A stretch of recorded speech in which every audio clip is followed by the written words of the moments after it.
Okay, all you parents out there, listen up, because this is a really important segment. So concussions can be confusing and scary, especially for parents like us with kids in sports. So our next guest understands that from both sides. She treats concussions every day, and she's a mom of 3 active kids in hockey and in soccer. Joining us to bust some common concussion myths and to talk recovery is Dr. Carly Mattson. She is a doctor of physical therapy with Twin Cities Orthopedics. It's nice to have you on. So nice to be here. Thanks for having me. Ben and I said collectively between the two of us, we're keeping Twin Cities Orthopedic up and running with our children and all the visits. I know, you're not alone. You're not alone. I know, even if it's just for checking it out. Yep. Okay, that looks a little swollen, it's a little tender. Let's just get a quick scan just to double check, make sure everything's okay. A little peace of mind goes a long way. Let's talk concussions. When you talk concussion, tell me what is a concussion? Can we start with that? Sure. So concussion is a mild traumatic brain injury, but the interesting part is it is a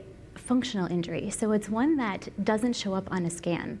So in terms of, kind of how we assess that, think of it like the brain's Wi-Fi that's slowing down. So nothing is broken, but things just aren't operating normally. Yeah, so that is kind of like, we have a whole bunch of myths that we want to attack here, because there's a lot of them. I mean, the science has changed so much, and that you kind of touched on that. So myth number 1 is, if the scan is normal, you're fine, and you're saying like, no, because it doesn't really show up. Unfortunately, it doesn't, and I think that's the misnomer. I think that's the challenging piece, and so it's really important to get information, and get checked out.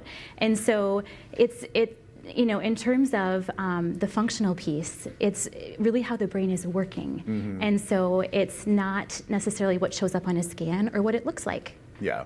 All right, so myth number 2, this is interesting because I think a lot of people are watching clips of, I don't know, boxers, UFC, even in the NFL it happens.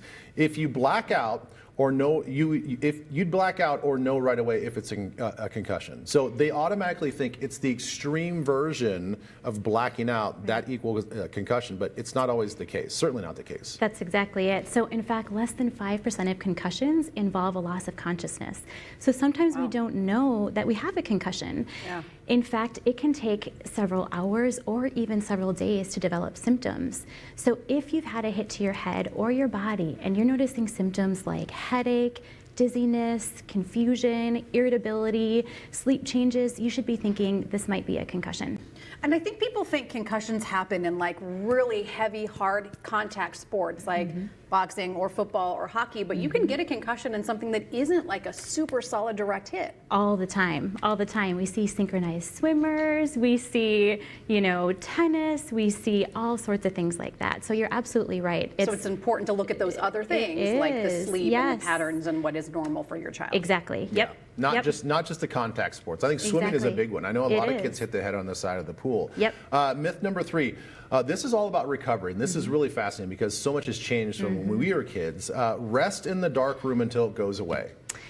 Okay, this is my favorite. So this is the most outdated recommendation. So we still want about 24 to 48 hours of relative rest, but what we've learned is that too much rest can actually slow recovery. So in this instance, movement is medicine.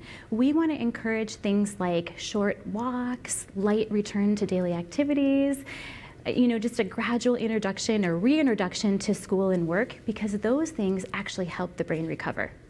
So we're talking about, just like, you need to flush some of your sore muscles after a workout, the same thing can be said for your head. I'm sure that spinal fluid needs to get in there and sort of get things moving so it's not so stagnant. So, exactly. And I'm guessing that probably don't exert yourself if you're experiencing some sort of symptoms while you're walking, probably take it easier. Yep, kind of sub-symptom threshold. So let symptoms be your guide in that.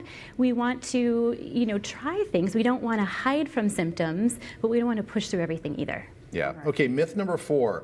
There's a standard timeline for concussion recovery.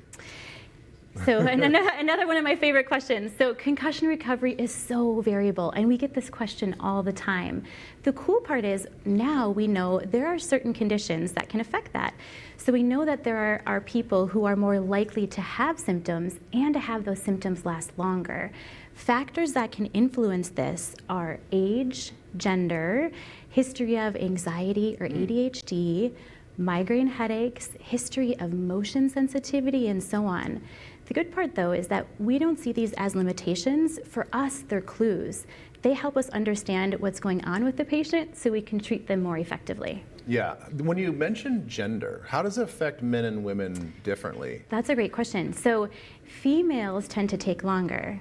And I like to say it's because the female brain is so profound and intricate and, no. I'm teasing. But really what we're learning is that it's the way that our brain metabolizes sugar, essentially. So the mitochondrial metabolism. I won't get too into details, but it's really neat. Yeah. And that's what we know now, but I think in 5 to 10 years, we're going to know so much more about what, influences recovery and time frame and stuff like that. All right, last one we have for you. You just have to live with the symptoms. No, of course not. That's why I'm here. Not. That's why I'm here. So, and truly, concussions are one of the most treatable injuries that we see. With the right care, recovery is so much more straightforward than people expect. The cool part is there is so much that we can do to help our patients now. And I think one of the big things to remember is it's never too early, but it's definitely never too late to get treatment for this injury. And one size fits all doesn't really apply to this. Exactly, really exactly. Yes, and that specialist care can go so far. Yeah, and I will even say as a parent, when you're having those conversations with your kids after a game, really think about how they're answering some of those questions. Exactly, yes. All right, thanks so much. So Twin Cities Orthopedics has the largest network of rehab specialists in the metro, delivering advanced orthopedic care for any need. TCO's Concussion Specialty Clinic in Eden Prairie pairs experts with technology to deliver comprehensive care for faster recovery. If you'd like to learn more, just head to twincitieslive.com and we post a link right there. We'll be right back.